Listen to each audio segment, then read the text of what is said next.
The mitzvah of Bikurim is often referred to in English as the mitzvah of the first fruits. So just a little bit of background. The mitzvah of Bikurim is an obligation, right? The word mitzvah literally means commandment. It's an obligation that when a person has produce, a person is growing produce, a farmer, or whatever it is, every time a new season starts, when the new crops begin to grow, the first fruits to ripen of each variety have to be brought to the Beis HaMikdash and given to the Kohen, to the priest. And the Kohen would eat them, would use them. The way that this was done, just technically, is that as the fruits were just about to start ripening, the farmers would go out and look around and observe. And when they saw, if whatever it is, it's a field of fruit, of trees, of vines, whatever, when they would see that there are some fruits that are just starting to ripen, they would go and tie a string around those fruits so that once they became fully ripe, because fruits don't ripen in 10 minutes. It's not like you can go out, oh, this one's ripe, nothing else is ripe, and you're good to go. By the time any of the fruits are fully ripe and ready to harvest, almost all of them are going to be somewhat ripe, mostly ripe. And it could be that the first ones end up fully ripe on the same day as the second, third, fourth, and fifth ones. So they would keep an eye out, and at that point, you can't tell. When you can tell is at the very, very beginning, when they just start to ripen, when a fruit is going from, let's say, a green to a red or something, and you start to see those hues of pink, of red showing up, you know this one fruit is starting to enter the ripening stage. So they would keep an eye out. At that point, you can see the distinction very clearly. So when they would see which fruits are starting to ripen first, they would tie a string around them. Once the fruits are all fully ripe, they would go and harvest the ones that were the first ones to start ripening, take them to Yerushalayim, take them to the Beis HaMikdash, to the temple, and give them to the Kohanim. And this was, giving them to the Kohanim is a form of offering, of giving it to Hashem. Why? I mean, on one hand, I think it's probably somewhat intuitive, but I think it's also worth just breaking it down and understanding practically. The Kohanim were dedicated to being, let's say, spiritual leaders, spiritual representatives. Their lives revolved around work in the Beis HaMikdash, doing things on behalf of all of the Jewish people in the Beis HaMikdash, in the temple, for all of us. Everybody needs to eat. The Kohanim didn't have private businesses in general. So they were, in a sense, let's say, public servants of the Jewish people, doing something very, very valuable, which is being all of our representatives in the sacred service in the Beis HaMikdash, in the temple. And that's why there are all of these different kinds of offerings, truma that we would give to the Kohen, and bikurim, etc. They would eat from different pieces from most of the different kinds of sacrifices and offerings and things, because this is what they lived on. When we support a Kohen, when we give something to a Kohen, what we are doing is supporting our collective spiritual service. We are supporting everything that happens in the Beis HaMikdash, in the temple, because we are supporting and sustaining the people who are involved in that activity on our behalf. Right? I mean, this is the general idea of any public servant. Now, obviously, as systems get very big and all different kinds of people get involved, the reality is that there ends up being a lot of corruption, etc. But the concept makes a lot of sense, that you have people who do things that the community as a whole needs, that the society as a whole needs, and then the society contributes collectively to support those people who are doing something for the society as a whole. So if someone is a public servant, they get supported by the public because they're doing something for the public collectively. It's a similar idea.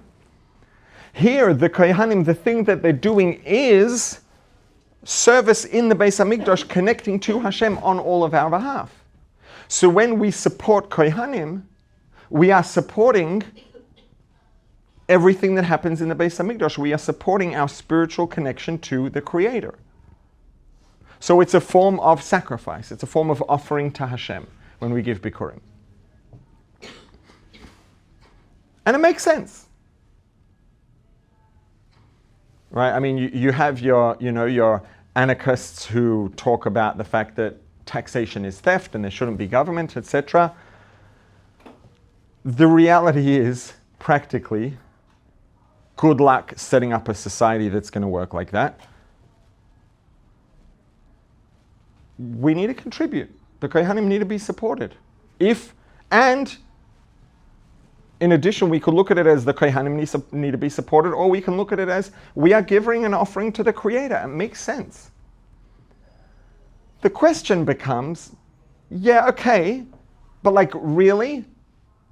I have to take like the first best fruits, the first ones to become ripe. I've been out in the field. And remember, especially historically, there was no waking up and sitting on the couch, drinking a coffee with your feet up, and pulling out your phone and opening the app that manages the robots that are plowing and watering the fields and sowing the seeds and harvesting, and all of that didn't exist. Farming has always been brutal work, brutal labor. Rain or shine, if you have a farm, if you want to eat, the crops don't care whether you're in the mood. The crops don't care whether it's too cold outside. The crops don't care about anything. They're either going to grow if they have what they need to grow, or they're not going to grow if they don't have what they need to grow. It's brutal work. And a farmer can have all the excuses in the world. If they don't do the work, they're not going to eat. It's that simple. You can't write a note, an excuse, to the things that are growing in the field. They don't read. So farming is brutal work. It's all day labor from sunup to sundown, every single day, no vacations, no breaks, no nothing. Now this person has been out the entire day, every single day this year, out in the cold, out in the rain, out in the blazing sun, sweating, shivering, you name it, they've done it. They've almost certainly bled for work, they've sweated for their work, and they've probably had tears for their work. It's really, really hard work. Now finally, it's like, we got here. The harvest is starting to grow. It's starting to get ripe. It's like, first of all, it's just a breath of fresh air that they survived and didn't lose everything, which could have happened. And then they get there and it's like all of that work, every day, sun up to sundown, brutal, out in the fields with their hands and with their feet and their sweat and their blood and their tears. And it's like, oh, that first one's getting ripe. Super exciting. No, sorry. That one you have to give to Hashem. When the other ones get ripe, you can have them. It's like, okay, we've got to give to Hashem, we've got to give to the Kohanim. Makes sense, but like, does it have to be the first one? Come on. Really? I'm happy to contribute, happy to give, but like, I've been out in the field sweating, toiling all year. Can I just eat that first one, please? It seems like a big ask. And it seems almost like an unnecessary or unreasonable demand. You know, something that happens with people in power very often. Obviously not all. There are amazing people in positions of power, but power does have a tendency to corrupt or to invite corruption where there's an opening for it. And it can happen that people are in a position of power. Yes, there are things that need to be done that people might not like. That's the nature of life.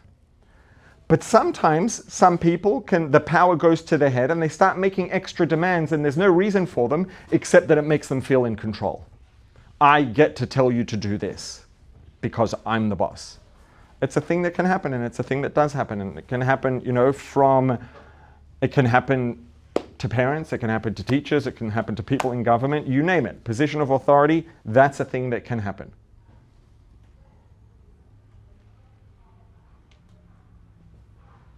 The question is, now obviously it's a given that that's not the case here. Hashem is not making an unreasonable demand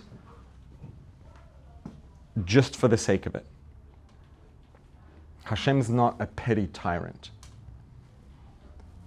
The question is, why is it that it does make sense to give the first fruit, the most exciting thing, that one we have to give to Hashem? Granted, but come on, I worked so hard. The first one has to go to Hashem? But the truth is that it does. And the reason is that is there to bring something out in us to make sure that we don't forget.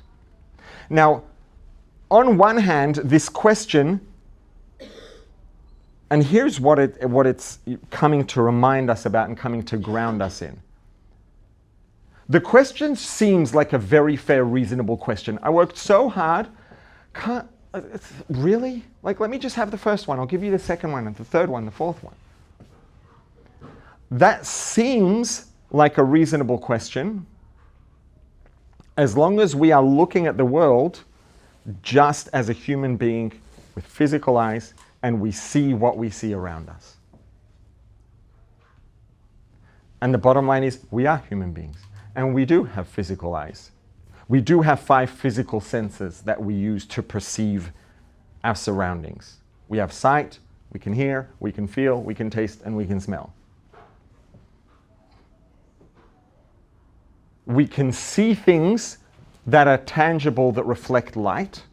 We can hear sounds. We can hear waves that move through the air and make our eardrums vibrate. We can touch things that have mass, that when we push against them, there's pushback, so we feel the sensation, the pressure. We can smell molecules that are in the air that hit the olfactory nerve endings in our noses. And we can taste molecules that dissolve and hit the taste buds on our tongues. Hashem doesn't fit any of those things. Hashem doesn't reflect light. Hashem isn't sound. Hashem doesn't reflect sound. Hashem doesn't have physical mass, so you can't touch and feel Hashem. Hashem's not a molecule, doesn't have taste and doesn't have smell. That means that we can't physically sense Hashem. What are our options? Our options are to use our mind, to learn and to understand. The reality is a person can do all the learning and all the understanding in the world, and then what happens every day at the end of the day, hopefully, ideally, we go to bed, we go to sleep. On one hand, it's true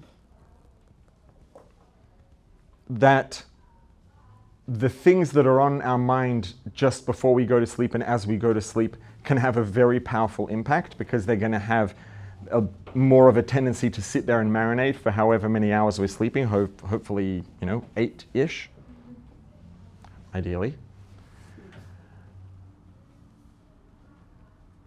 It does make a difference. The mindset with which we go to bed does make a difference. But it's also not as simple as, if I go to bed with this mindset, I'll wake up with this mindset. It's like, yeah. And also rainbows and candy corns. A person can go to sleep in one place and wake up in a completely different place. We can do all the things. And tomorrow we wake up again as a human being with our feet on the ground, and we want our ice cream and whatever it is. We're human beings. That's the way it works. And so this is why we start the day first thing before we get out of bed. We stop. We don't just jump out of bed and run. We stop and we say, we acknowledge and thank. We acknowledge the fact that Hashem gave us another day of life, and we thank Hashem for it.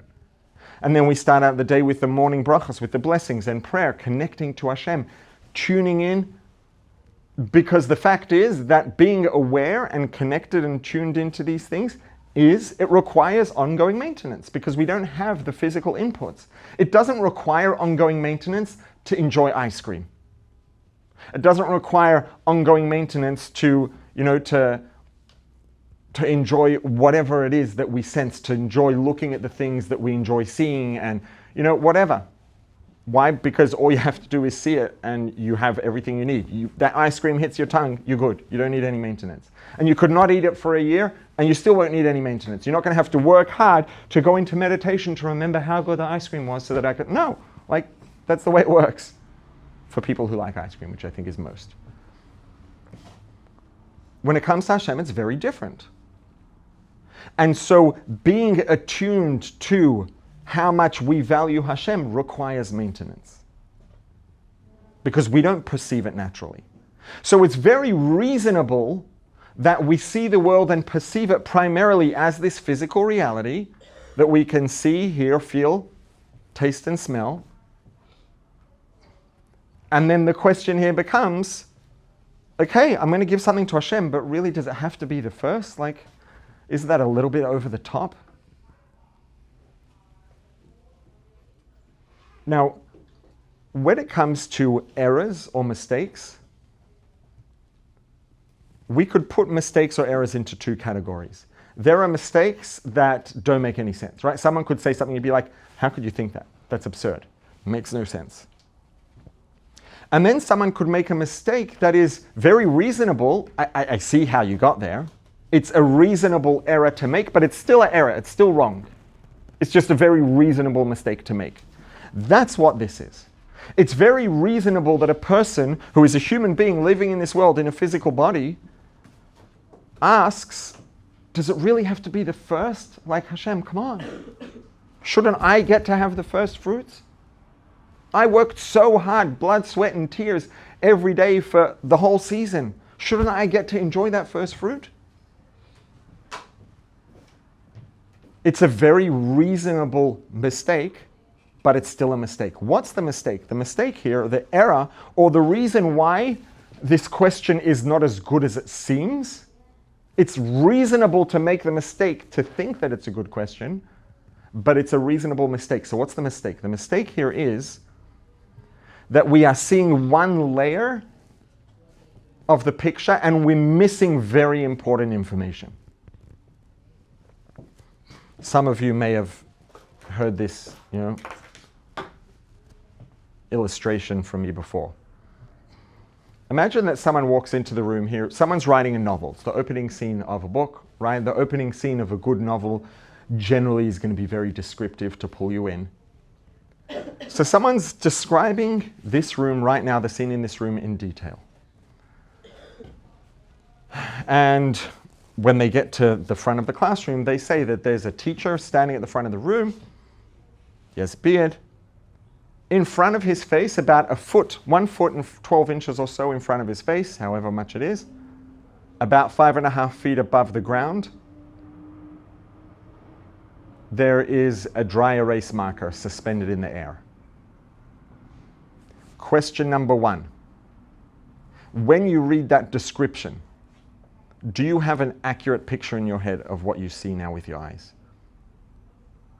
He's standing at the front of the room and 5.5 feet above the ground, 1 foot in front of his face, there's a dry erase marker suspended in the air. Why not? What picture do you have? That it's just like floating, right? Now, so the picture that it gives you is completely inaccurate. Question number 2. Was there anything in that description that was false? Was there anything not true in those words? No. It was perfectly accurate. There was just a very important piece of information missing, which was it was being suspended in the air by his thumb and index finger that were holding it there. Very important information. So the original description was technically true. There was nothing false about it, but it was missing important information, and it created a completely inaccurate image in our minds, even though it was technically true. So when we look around and we see the things we see and we feel what we feel and we hear what we hear, that information is real. That's real data that our bodies are collecting. That's real input. It's true. It's true that we're in a room that has these walls and the walls have this mint green color, etc. All true. It's true that there's a desk here. But there's very important information that's missing. There is a desk right here that exists now because the Creator is actively, specifically, individually making it exist right now for a reason. That's the full picture. There is nothing incorrect or false in the statement, this is a desk, there is a desk here. That's accurate information, but if that's all the information you have, your picture is going to be completely wrong because there's a very important piece that's missing. It's the same thing as having the picture that this is just like floating in the air. No one lied, but if you didn't say that it was floating in the, or it was suspended in the air because his hand was holding it there, you're going to have a false picture based off of technically accurate information because it's missing. Same thing here. Is each of us alive right now? Yes. True statement. Incomplete statement. True statement, more complete or less incomplete statement. Each of us is alive right now because Hashem, God, the Creator, is actively making every single one of us exist and be alive right now the way that we are for a specific reason. And this is true at every moment in time. That's a substantially more complete statement. And this is true of everything. Time and space exist. True statement. Less incomplete statement. Time and space exist because the Creator is currently making them exist for a reason. And this is true of everything. It's true of time. It's true of space. It's true of the solar system. It's true of the galaxy. It's true of planet Earth. It's true of this continent and this country and this city and this neighborhood and this building and everything in it. It's true of everything, period. It's true of mass. It's true of energy. Everything exists because Hashem is actively making it exist right now for a reason. The same way that if I let go of this marker, it's not going to be here anymore. Right? There's this story of these philosophers that were discussing if God wanted to get rid of the world, how would he destroy it? Have a flood or a fire, and every suggestion didn't add up. The point is, God doesn't need to destroy the world. He could just stop making it be, and it's not going to be anymore. It's not like, when we want to destroy something, there's something that has an equal existence in mass and energy that we do, and if we want to destroy it, we need to find a way to destroy it. God doesn't need to find a way to destroy things. The only reason anything exists ever is because the Creator is making it exist right now. He could just stop making it exist. It's not going to be there anymore.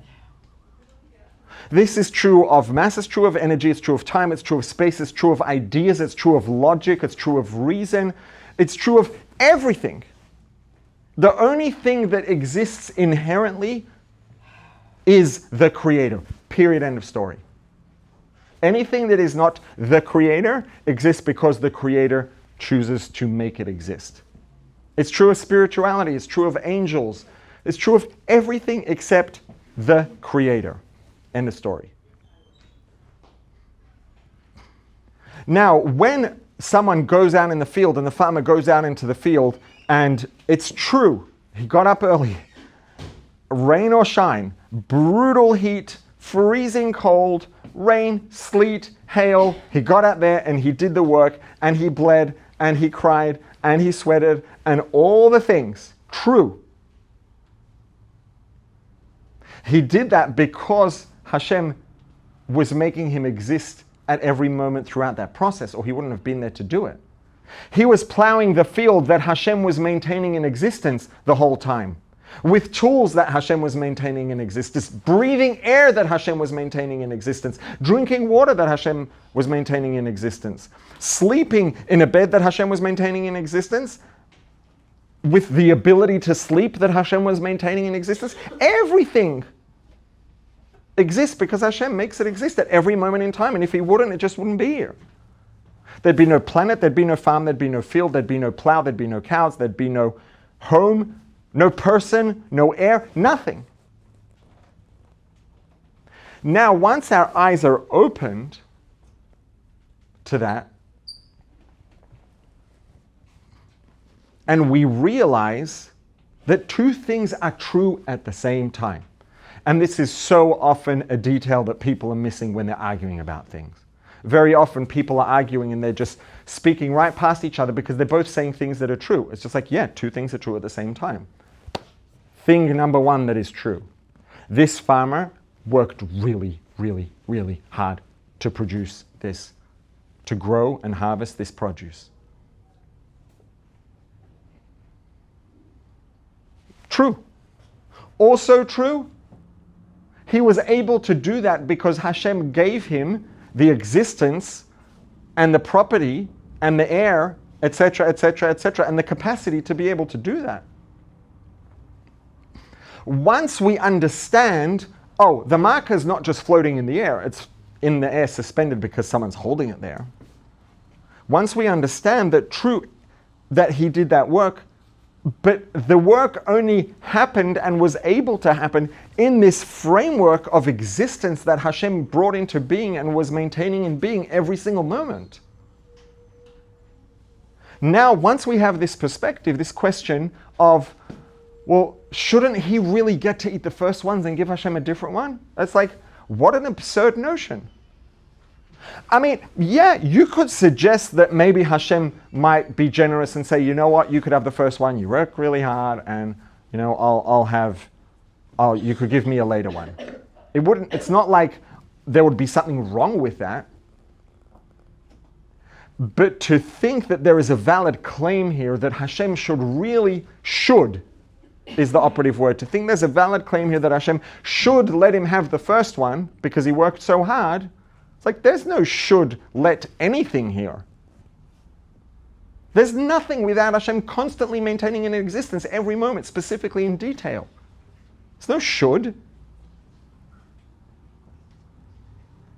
And the reason why we have this mitzvah of bringing the Bikurim, bringing the first fruits, is to... It's like a maintenance, safeguard, so that if we are a little off track, if we've gotten a little bit lost in the physical layer of reality and we're forgetting a little bit, we're losing our attunement to the other layers of reality, which is a very reasonable thing that will happen to everybody at times in our lives, because this is the nature of living in a human body as a human being in this world. So we have this mitzvah, every season it shows up. And every season, if we are not sufficiently attuned to the full picture, we're going to have this question. Hang on, really? Like, shouldn't Hashem let me have the first one?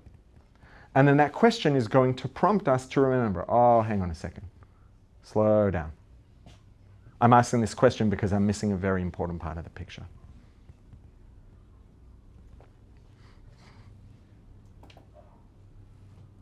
So, and this is a message that, regardless of, it's not just a message for Bikurim. Most of us presumably are not growing crops and harvesting things. But this idea and this question, and we learn the parsha and we read about the mitzvah every year, because this message and this reminder is so important to every one of us. It's so important.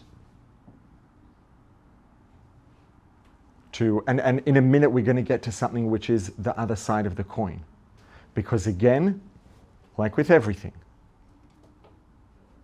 one of the reasons I think that it's so common that people get polarized on extremes and argue at each other, when the truth of the matter is nowhere near either extreme. The truth of the matter is right in the middle. Not where it's necessarily balanced, but in the middle where it's complex and messy. Because reality is complex and messy. It's also very demanding to accept and handle and carry and hold complexity and messiness. It's much easier to just go to an extreme. Simple, black and white, takes much less effort and much less of a toll. So, whilst this is not to suggest that we should just become monks and just think about spirituality, lock ourselves in a closet, never speak to anyone again and never do anything again. It's not to suggest that at all. It's just a reminder that every one of us goes through life, and every one of us, life gets very demanding for all of us. Life can get very distracting for all of us. And in moments when life is demanding, in the times when it's the hardest to remember this, those are the times when it's the most important. Number one, let's say, call it theologically, philosophically, spiritually, it's the most important. But practically, we're going to get the most benefit out of remembering the big picture. Because remembering, having a clear, conscious awareness of the big picture, that whatever is happening right now is happening because the Creator is making it happen. Nothing could happen by itself. The notion is absurd. In those moments when things get difficult, get demanding, get overwhelming, etc., that reminder can be so supportive and so empowering. This is something that's important for all of us, to remember that nothing happens without the Creator making it happen. Nothing exists without the Creator making it exist. There's no random, there are no mistakes. Everything is the way it is supposed to be.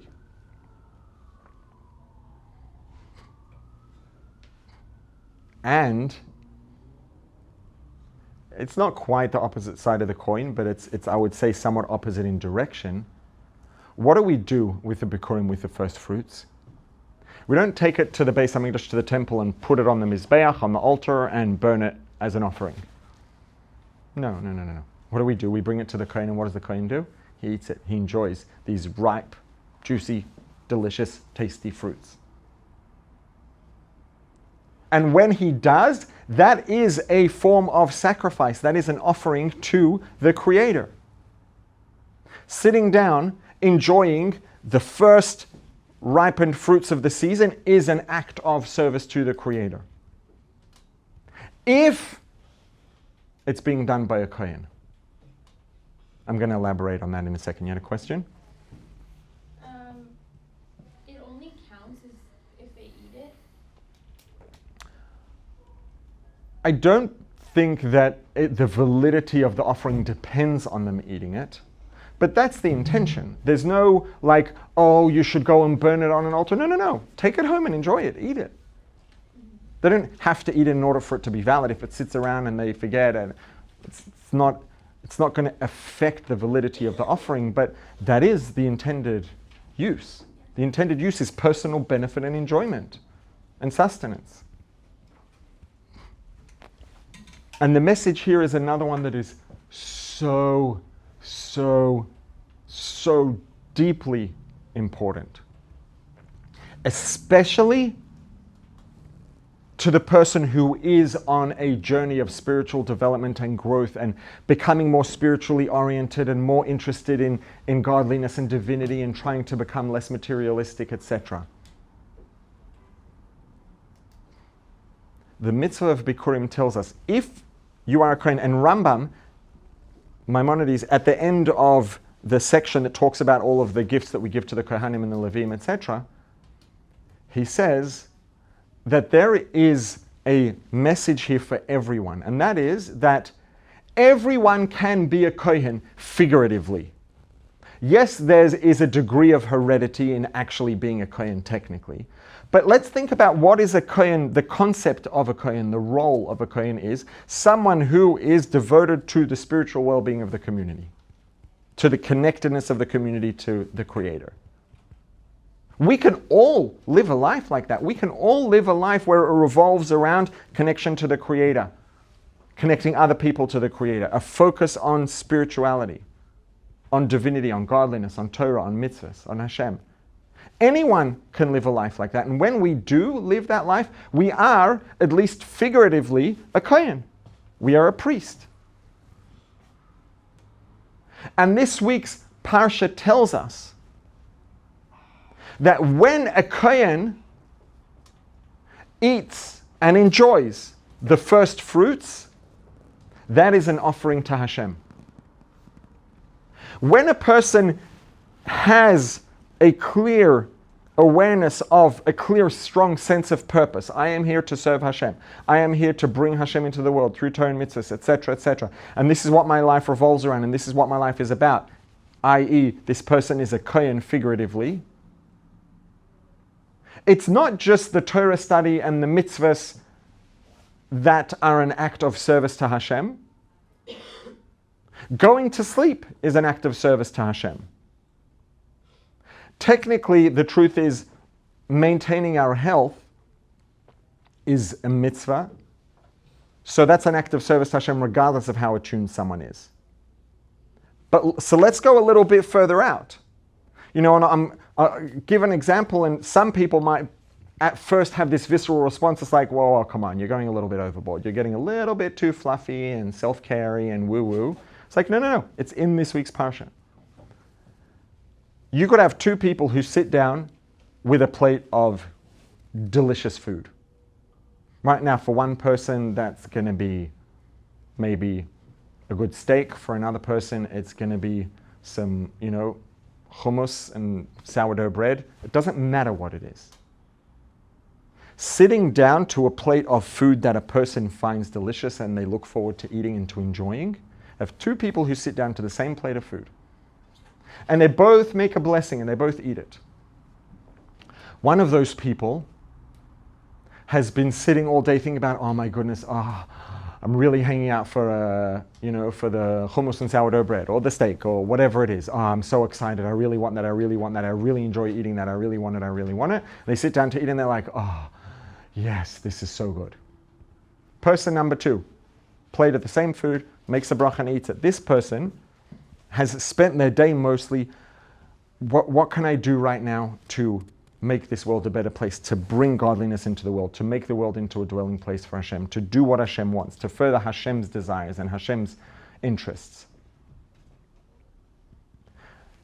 Now, it doesn't just have to be, now the more simple variation of this is, now I'm hungry and I need nutrients and nutrition, I need to nourish my body to be able to continue, my body physically has needs. I want to sit down and eat this food, it's going to give me energy. No question, that consumption of food, that eating is an act of service to Hashem. But that's still very black and white. It gets a lot more, I hate the word nuance because it's such a cliche now, but maybe it's the right word. Nuance, complex, subtle. Because we all have needs that are not just molecules. Our needs are not just oxygen and water and carbohydrates, protein, fats, vitamins, minerals. We need at least most of those things, depending on who you ask, or all of them. But we also have needs as human beings. We need connection. We need to feel like a person. And even if we have all the molecules that we need, sometimes we just get overworked and we just need a break. We just need something that gives us, in a very physical way, that gives our body a message that you're good. And sometimes it might be sitting with a friend or an acquaintance or something, or and spending time with someone that we're close to. And sometimes that might look like just eating some food that a person enjoys. Not because I calculated my macros and my calories and this plate is going to give me exactly the macros and the calories that I need. Not to say that it's not going to be the case there, but it doesn't have to be that black and white. A person can say, you know what, I'm dedicated, I'm committed, this is what my life's about. I'm feeling spread a bit thin. I'm getting edgy. What's going on here? Slow down, take a breath. Try to, connect to our body a little and see, okay, I'm feeling this edginess in here. What do I need? And when we stop and ask ourselves that, sometimes it'll be, you know what, I just need to go lie down on the couch for a few minutes. And sometimes it'll be, I'm thirsty. I didn't even notice how thirsty I am. I need a drink of water. And sometimes it'll be, you know what,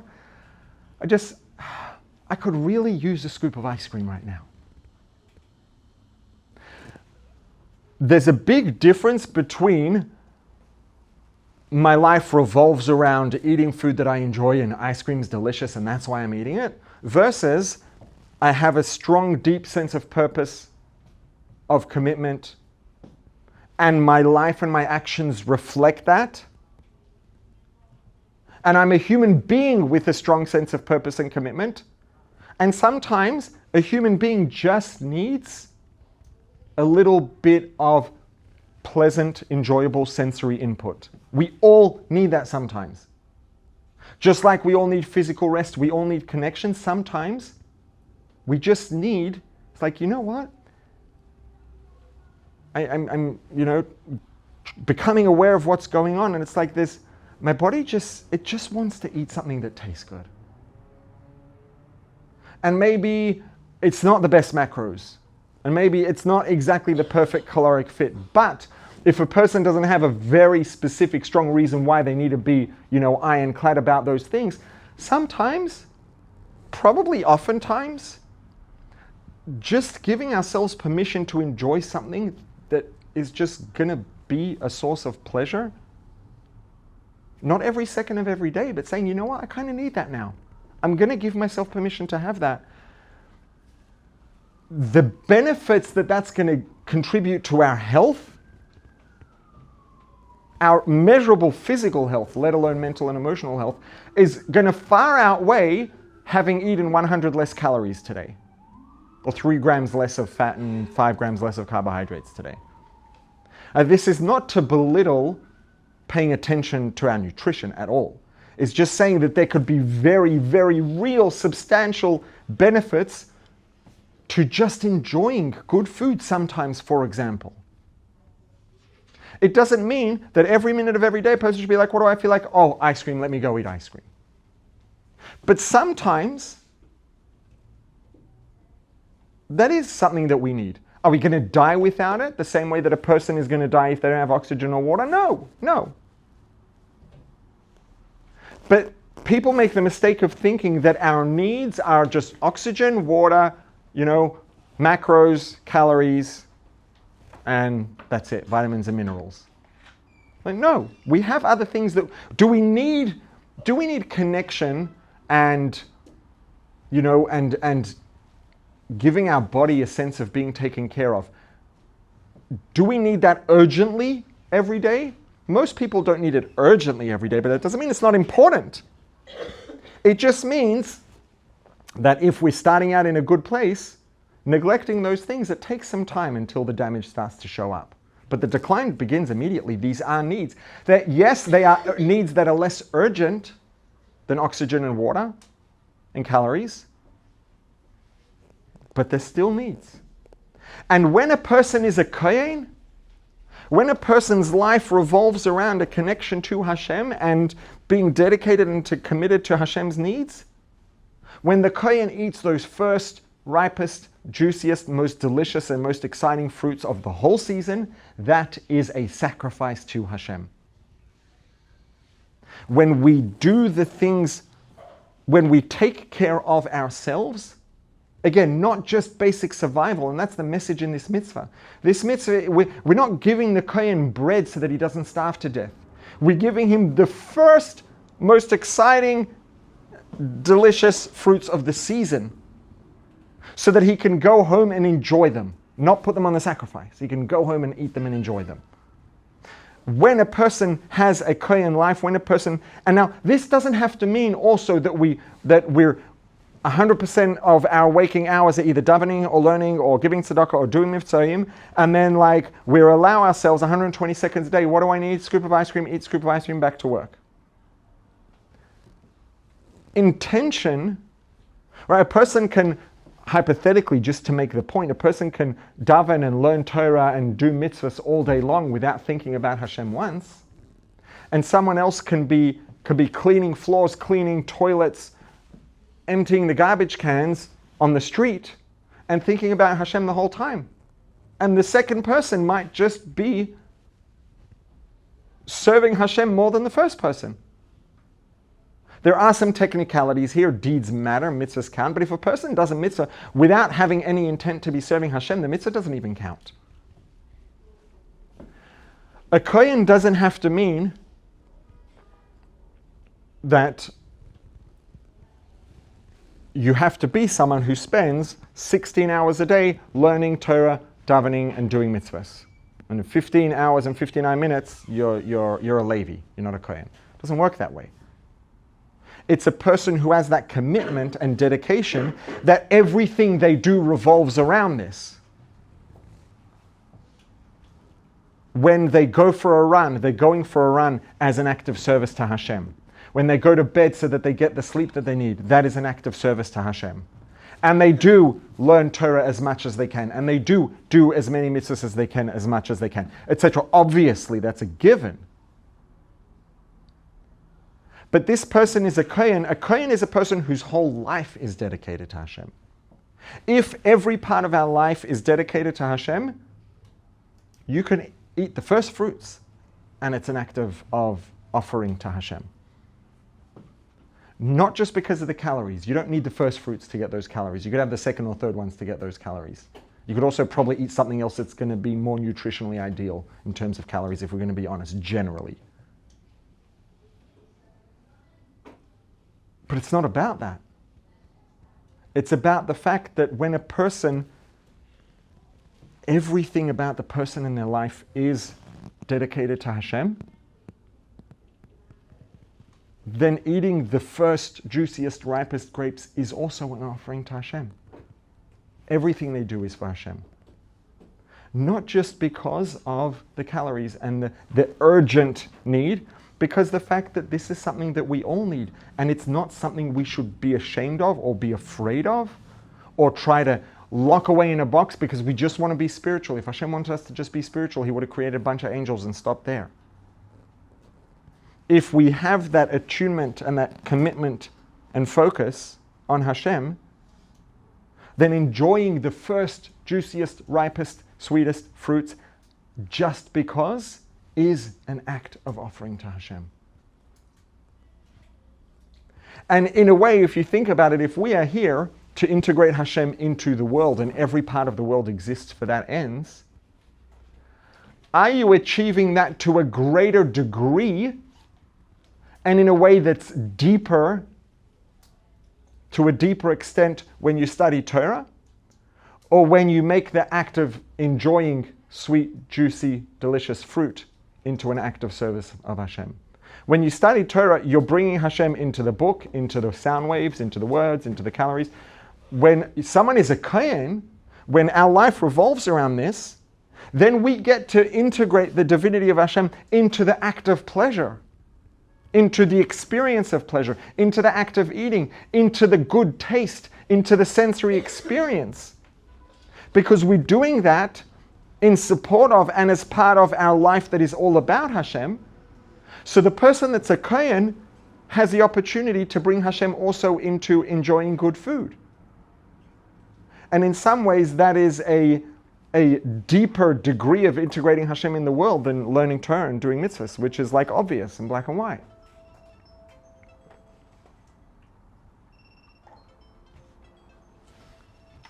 So to just, I guess, put a bow on this, two really important lessons from this mitzvah. One is, remember, everything comes from Hashem.